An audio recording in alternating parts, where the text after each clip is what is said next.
ছেলেদের 18 বছর হলে আর কিছু না হোক অল্প হলেও পড়াশোনার পাশাপাশি ইনকাম করা উচিত। বাবার হোটেলের ভাতের দামের মূল্য আপন মানুষের কটু কথা শোনার মাধ্যমে দিতে হবে। কিছু নারী যৌবনে বউ হয়ে আলাদা থাকার আন্দোলন করে, আবার সেই নারী বুড়ো বয়সে শাশুড়ি হয়ে একসাথে থাকার দলিল পেশ করে। একটা সম্পর্কে ভালোবাসার থেকে যখন বিরক্তিটা বেশি প্রকাশ পাবে তখন বুঝে নেবেন ভালোবাসাটা আর নেই। ঝগড়া একদিন ঠিক মিটমাট হয়ে যায়, কিন্তু হৃদয় ছেঁড়া কথাগুলো মনে থেকেই যায় আজীবন। কেউ আপনাকে একবার ঠকালে দ্বিতীয়বার তাকে সুযোগ দিতে নেই। প্রথমবার ঠকাটা আপনার সরলতার পরিচয়, দ্বিতীয়বার ঠকলে সেটা হবে আপনার বোকামির পরিচয়।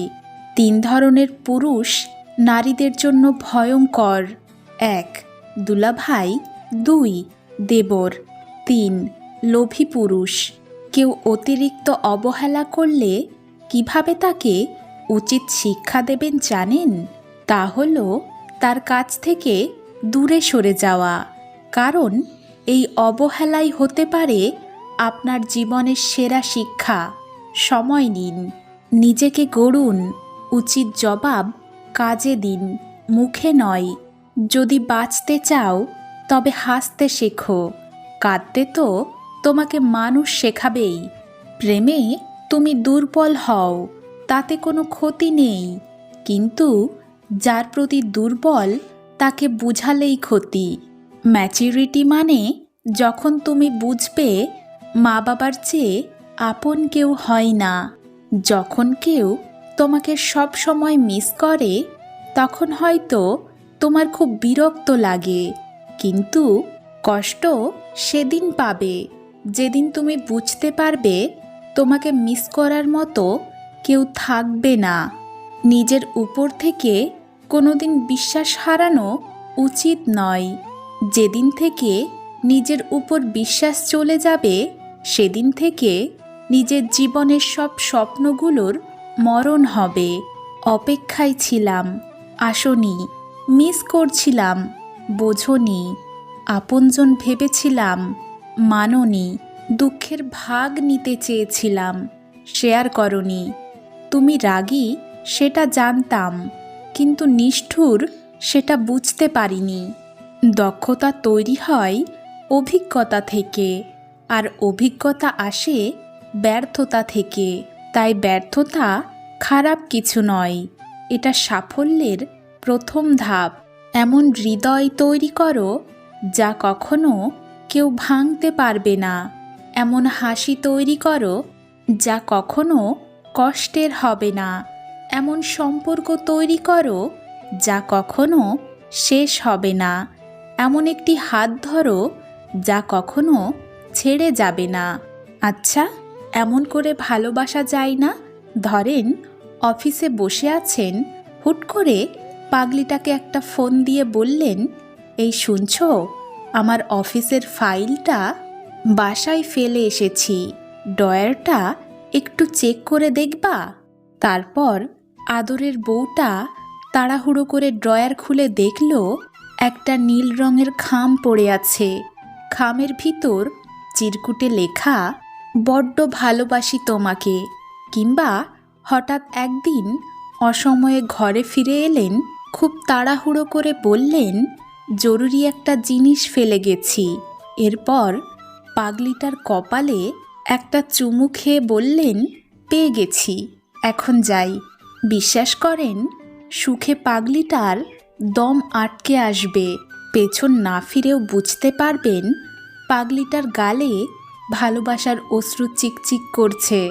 ভালোবাসার মানুষকে ধরে রাখতে হীরার নেকলেস লাগে না, লাগে একটু যত্ন, একটু আন্তরিকতা। ভরসা কিছুটা ক্ষতি করতে পারে, কিন্তু অন্ধবিশ্বাস আপনার সব কিছু কেড়ে নিতে পারে। সম্মান করতে শিখুন ওই মানুষগুলোকে যাদের সাথে খারাপ ব্যবহার করেছেন। কিন্তু বিনিময়ে আপনার সাথে খারাপ ব্যবহার করেনি কিংবা করে না। কোন শ্রেণীর মানুষের সাথে কখনোই মিশবেন না? 1. যারা আপনার মুখে মুখে প্রশংসা করে কিন্তু আড়ালে বদনাম করে। 2. যারা উপকার স্বীকার করে না। 3. মিথ্যেবাদী আর অসৎ ব্যক্তি। নিজের ব্যক্তিত্ব বজায় রেখে ভালোবাসুন। এমন না হয় প্রিয় মানুষের কাছে নিজের ভালোবাসা বারবার প্রমাণ করতে গিয়ে নিজের কাছে নিজে বারবার ছোট হয়ে গেছেন। দুঃখ সহ্য করা মানুষগুলো একদিন না একদিন সুখী হবেই, কিন্তু মানুষকে যারা দুঃখ দেয় তারা কখনো সুখী হতে পারে না। ঘুম আসে না দুটো চোখে, হারায় মুখের হাসি। মানুষ এখন রোগে কম মরে, ভালোবেসে মরে বেশি। যদি হঠাৎ করে কেউ তোমার সাথে কথা বলা বন্ধ করে দেয়, তাহলে জেনে রাখো, হয় তোমার কোনো কথা তার মনে লেগেছে, নয়তো তার মন অন্য কোথাও লেগেছে। কোনো এক ব্যক্তিকে সাহায্য করলে সারা পৃথিবী বদলে যাবে না, কিন্তু যাকে সাহায্য করবেন তার পৃথিবীটা অবশ্যই বদলে যেতে পারে। হৃদয়টা সাগরের মতো করো, নদী নিজেই ছুটে আসবে তোমার সাথে মিলিত হবার জন্য। 1 মিনিটে জীবন বদলাতে পারে না, কিন্তু 1 মিনিটে নেওয়া একটি সিদ্ধান্ত তোমার জীবন বদলে দিতে পারে। সুখ হলো প্রজাপতির মতো, ধরতে গেলে উড়ে যায়, কষ্টগুলো চোখের জলের মতো আজীবন ঝরে যায়। মানুষের আড়ালে মানুষের বিরুদ্ধে মিথ্যে কথা বলে হয়তো সম্পর্ক নষ্ট করা যায়, কিন্তু কখনো নিজের নষ্ট চরিত্রকে সংশোধন করা যায় না। কোনো মানুষের বর্তমান পরিস্থিতি দেখে তার ভবিষ্যৎ নিয়ে উপহাস করো না, কারণ সময় এতটাই বলবান যে সামান্য একটা কয়লাকে ধীরে ধীরে হিরে বানিয়ে দেয়। যখন কারো সাথে প্রতিদিন কথা বলার অভ্যাস হয়ে যায়, তখন ঝগড়া হলেও ভালো লাগে, কিন্তু একদিন কথা না বলে অনেক কষ্ট হয়। পৃথিবীর সবথেকে বড় কষ্ট যার নাম মায়া। পুরুষ বাঁচে অন্যের জন্য। পুরুষ কখনো সফল হতে চায় মা বাবার জন্য, কখনো প্রিয় মানুষকে পাবার জন্য, কখনো খেটে মরে স্ত্রী সন্তানদের জন্য। যখন নিজের জন্য বাঁচতে চাই তখন আর সময় থাকে না। যে দোষ করে ক্ষমা চায় সে খুব সাহসী, যে প্রতিশোধ না নিয়ে ক্ষমা করে দেয় সে শক্তিশালী, আর যে সব ভুলে যায় সে মহাসুখী। জীবনটা হলো ভাড়া করা বাড়ির মতো, যতই সাজায় না কেন মালিকের নোটিশ পেলে ঠিক ছেড়ে যেতে হবে।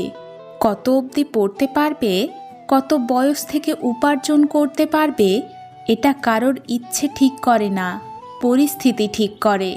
শেষ পর্যন্ত আমরা কেউই একসঙ্গে থাকতে পারবো না। কাউকে না কাউকে আগে ও পরে একা থাকতে হবে। স্বার্থ যেখানে শেষ, বদনাম সেখান থেকেই শুরু। কাউকে দিতে পারবেন, ভালো থাকবেন ততক্ষণ। ফিরে যেতে হবে জেনেও যখন পৃথিবীতে আসা, হাসি মুখে জয় করে নাও সকলের ভালোবাসা। বেশি চালাক মানুষের সমস্যা একটাই, তারা মনে করে তারাই বোঝে, কিন্তু আপনি যে তার চালাকি বোঝেন সেটা তারা বোঝে না। মানুষের মুখ হলো পৃথিবীতে একমাত্র জায়গা যেখানে অমৃত আর বিষ একসাথে বাস করে। রব মানুষকে ধনুক আকারের ঠোঁট দিয়েছেন আর তীর হিসাবে দিয়েছেন মুখের কথাকে। মতলবী মানুষগুলো খুব ভালো করেই জানে সুযোগকে কিভাবে কাজে লাগাতে হয়। মাদার শব্দে এম অক্ষরটি সবচেয়ে গুরুত্বপূর্ণ, কারণ এম ছাড়া বাকি সব আদার। হাসি দিয়ে যেমন অনেক কিছু প্রকাশ করা যায়, তেমন অনেক কিছু লুকানোও যায়। বড় বড় নাম করা সব স্কুলের ছেলেমেয়েরা বিদ্যা লাভের থেকে অহংকার লাভ করে বেশি।